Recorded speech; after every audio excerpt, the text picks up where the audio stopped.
Assalamualaikum warahmatullahi wabarakatuh.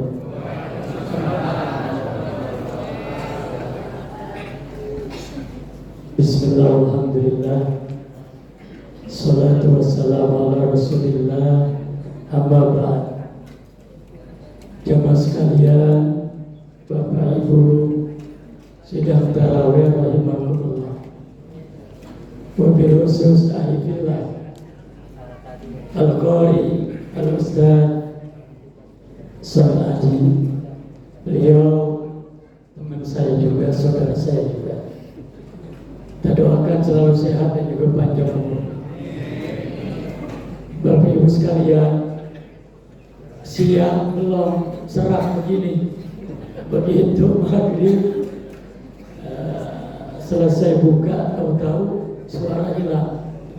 Saya tidak mau hadir, takutnya nggak ada orang di sini yang gantiin. Padahal banyak yang gantiin. Oleh karena itu saya pelan-pelan aja, Bu. Pelan-pelan ya. Sesuai permintaan tema, yaitu judulnya Birrul Walidain wa Uququl Walidain. Apa sih Birrul Walidain? Birrul Walidain artinya berbuat baik terhadap kedua orang tua. Saya rasa semuanya menginginkan Bapak Ibu punya anak yang soleh dan soleh, punya anak yang baik-baik, yang taat sama orang tua. Pasti semua itu. Jangankan kita orang yang rajin ngaji, orang yang rajin sholat, mereka yang tidak kenal masjid, mereka yang jarang sholat pun, kalau punya anak pengennya anak yang soleh dan soleh. Sebab enak banget punya anak yang baik itu. Kalau kita punya anak baik, jangankan gunung gede, hati kita lebih besar daripada kebahagiaan yang memang anak-anak kita patuh dan taat kepada kita.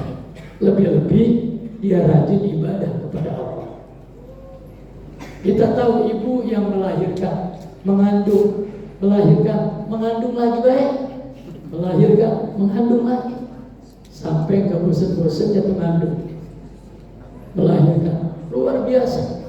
Allah ingatkan, wa wasainal insana biwalidayhi hamalathu ummuhu wahnan ala wahn wa fisaluhu fi amain aniskurli wa liwalidayka ilayyal masir.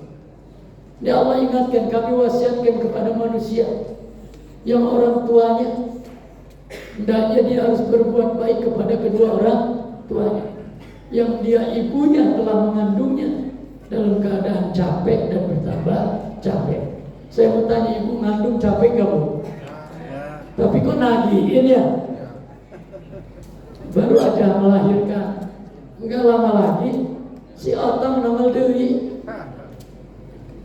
udah lahir lagi.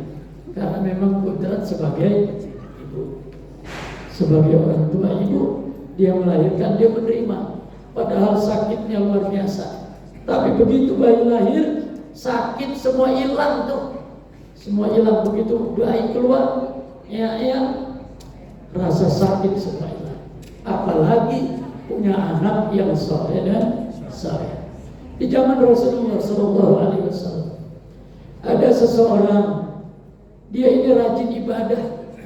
Kemudian kalau sholat 5 waktu nggak berjamaah bersama Nabi. Selalu berjamaah dia bersama Nabi. Satu saat nggak ikut berjamaah. Rasul bertanya kepada sahabat, ya Fulan, kemana ini si Fulan kok tidak ikut bersama kita berjamaah sholat? Maka sahabat menjawab, ya Rasul, si Fulan ini sedang nungguin orang tuanya yang sakit payah.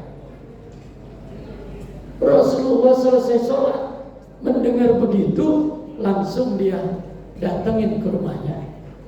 Begitu didatengin ke rumahnya, Rasulullah Assalamualaikum, dibuka pintu, itu orang lagi buangin kotoran orang tuanya pakai tangan telanjang. Pakai tangan telanjang dia buangin. kemudian dia sayang orang tuanya, lalu dia bersihin dan seterusnya. Kemudian dia hingga ke Rasul, dia datang kepada Rasul. Dia malu-malu karena tangannya ini bekas megang kotoran orang tuanya. Kemudian dia rangkul Nabi. Begitu dia mau salaman, Rasulullah langsung ambil tuh tangan sahabat tersebut. Tangannya diapain? Diusapin ke mukanya, ke muka Rasulullah. Ini kan luar biasa. Udah megang wajah Nabi tuh orang, megang wajah Rasul. Udah pasti ini adalah jaminannya surga dan dia bersama Rasulullah Sallallahu Alaihi Wasallam. Ini anak yang berbakti. Lah kita mah orang tua sakit, anak ada 7, semuanya ngandelin. Udah kamu saja yang nungguin. Sampai-sampai orang tuanya diurus dengan orang lain, dia nggak mau ngurus. Tapi ketika ibu punya anak 7, ditinggal sama suami, anak sampai pada besar, anak sampai pada bisa sekolah tinggi lagi, dan seterusnya. Bisa tuh dirawat. Giliran orang tua, anak berat untuk merawatnya. Oleh karena itu jangan begitu Bapak sekalian. Sebab ketika Nabi pernah naik mimbar, ini Nabi ngucapin amin, mimbar Idul Fitri. Begitu ngucapin amin, selesai, Rasulullah ditanya sama sahabat, ya Rasul, engkau mengucapkan amin sampai 3 kali. Ada apa gerangan? Di antaranya aku mengucapkan amin adalah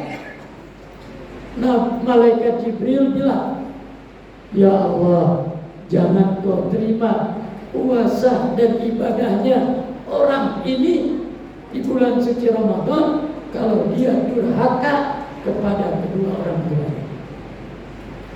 Yang doa Jibril, yang ngaminin Nabi, udah pasti diterima kok. Jangan sampai begitu. Oleh karena itu mudah-mudahan kita termasuk daripada golongan yang durhaka orang tua. Besok nih Lebaran, sebelum kita kemana-mana, orang tua dulu cari. Dia udah meninggal dunia, kuburannya datengin, ziarahin kuburannya. Kemana-mana ziarah, sama kuburan orang tuanya dia kagak ziarah, kagak tahu. Jangan. Jadi doa anak kepada orang tua sama orang tua kepada anak itu tidak ada hijab, dikabul oleh Allah Subhanahu wa Ta'ala. Dah ini aja yang dapat saya sampaikan. Capek banget dengerinnya ya. Dengerinnya capek kan? Dengerinnya capek banget. Apalagi saya capek banget. Mudah-mudahan manfaat. Billahi taufiq wal hidayah.